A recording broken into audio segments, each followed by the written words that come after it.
The moment you start a speech, you have one job. And by saying, Hello everybody, my name is Stafford. or, Thank you all for being here today. or, Today I'm going to show you what I do for work. nobody's going to care. By studying the best communicators in the world, I've discovered what makes a great opening. And in this video, I'm going to teach you the one job that you need to do, the 3 hacks that you can utilize for your openings, and the one thing that everyone forgets to do. But if you do it, you will make a deeper connection with your audience. Let's start with the first one. You have one sole purpose with your opening. Your opening is there to grab attention. The rest of your speech is there to do the legwork, but the opening is to grab that initial attention. Now here's the problem if you don't grab the attention.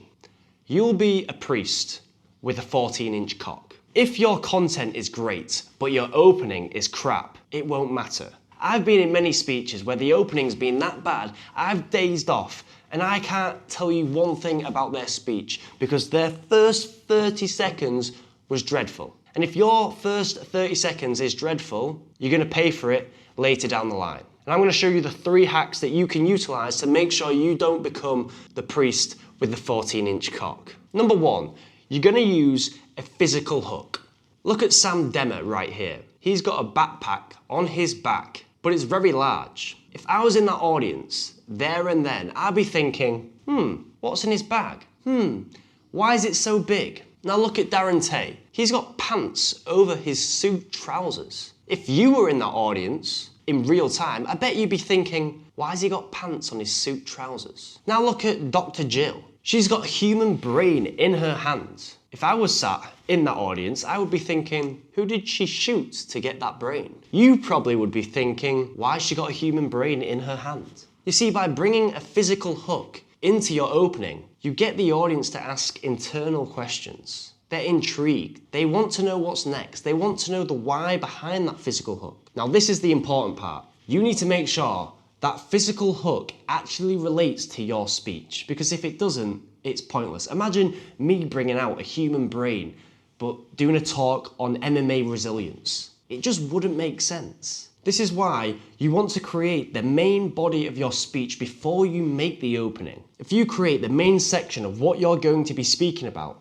the main story, the main message, you could then form your opening a lot easier because you could take something that you've already described in that story and use that as a physical hook. I did a speech for the Gold Coast Retirement Fund. It was all about building resilience, but using my MMA story as the memory devices. I walked out with MMA gloves on my hands. When I was walking out onto the stage, they were all staring at my hands, literally on the edge of their seats, looking, what's that? I think some of them were a little bit blind because they were about 80 years old, but still, they were looking like this. And before I even opened my mouth, they were interested because they were intrigued of why I had a pair of MMA gloves on my hands. You see, after that speech, one of them came to me and said, I've never seen anyone have MMA gloves on their hands before. And that's the thing.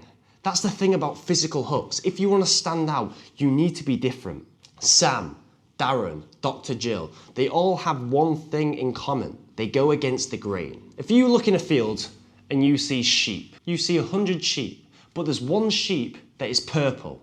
The one that is purple is the one that's going to stand out. You need to be that purple sheep in the opening of your speech because that is what will allow you to stand out. Moving on to hack number 2. But before I get into hack number 2, if you want the blueprint to creating an influential presentation, link below. This poster is completely free. Alongside this poster, you'll also get 11 days of emails. So if you've just paused the video and screenshotted it, you won't get the emails. It is completely free. That is the top link in my description. Hack number 2, using facts. But there is a right way to use facts and there is a wrong way to use facts. I'm going to show you an example from Matt Walker to prove it. Well, I would like to start with testicles. Men who sleep 5 hours a night have significantly smaller testicles than those who sleep 7 hours or more. You see how Matt Walker used his fact? He didn't use it in a boring manner. He took a different angle from it. He said a fact that most people in the audience wouldn't even know. And that's what you need to do with your presentations. You need to use a fact that no one really knows. Because imagine if you're sat on a seat, someone comes out, let's say it's Matt. Let's say Matt comes out and Matt said, you need 8 hours of sleep to be healthy. Do you think you would be engaged? Hell no. Why? Because you've heard that fact before. It's a bog standard fact. It doesn't stand out from the crowd. If you are going to use facts, make sure it's an interesting one. Try and use a fact that, one, relates to their problems, but two, they've not heard of before. They've not heard of that fact with that angle. You can tell the same fact, but try and use a different perspective, just like Matt did. I'm going to talk about testicles. He revealed some humour. He didn't try and tell a joke, he just revealed what he's going to talk about. And then, boom, said the fact. And everyone's like, ooh, I didn't know that. Why? But that's the same with hack number 1, internal questions. With hack number 1, they used a physical hook to get internal questions. With hack number 2, you're going to use a fact to get internal questions. That moves me on to hack number 3. Now, hack number 3 is probably my favourite. I say probably, it is my favourite. Stories, getting straight into the action. And look how Darren Tay got straight into the action with his speech in Toastmasters. Hey loser, how do you like your new school uniform? I think it looks great on you. Those were the words of my high school bully, Greg Umberfield. The great thing here, Darren doesn't retell the story. Darren relives the story. He does this by using dialogue. You see, what dialogue does is taps into the audience and transports them to that moment, right there and then. Because when you can relive the story and you bring the audience with you, they are going to feel more involved. And if they are more involved, they are going to be more engaged and more entitled to listen on. Darren Tay, that was a beautiful display of utilising a story for his opening. Now take a look at this example from James Veitch. A few years ago, I got one of those spam emails. And it managed to get through my spam filter. I'm not quite sure how, but it's turned up in my inbox, and it was from a guy called Solomon Odonka. Again, if you were in the audience in real time, what internal questions would you have? I know what I would have. I'd be thinking, what did the spam email say? Did you click the link? These questions are going to be running through my mind, because what James has done right there, and so did Darren, is open a loop. And humans always want to close the loop. If someone opens a loop with information but doesn't finish talking about that subject, I'm going to be more engaged to listen because I want to close that loop. It's like when you watch a series.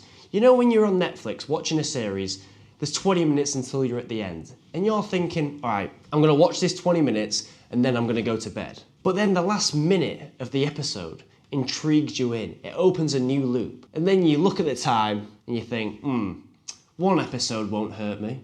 So you watch one more and you think, all right, this is going to be my last episode, then I'm going to sleep. I need to get up early for work. And then you get to the end of that episode and they open another loop 30 seconds before it finishes. And you look at your watch again and you think, screw it, one more and that's it. Before you know it, you've watched the whole series. It's 3 o'clock in the morning and you're thinking, I'm up at 7.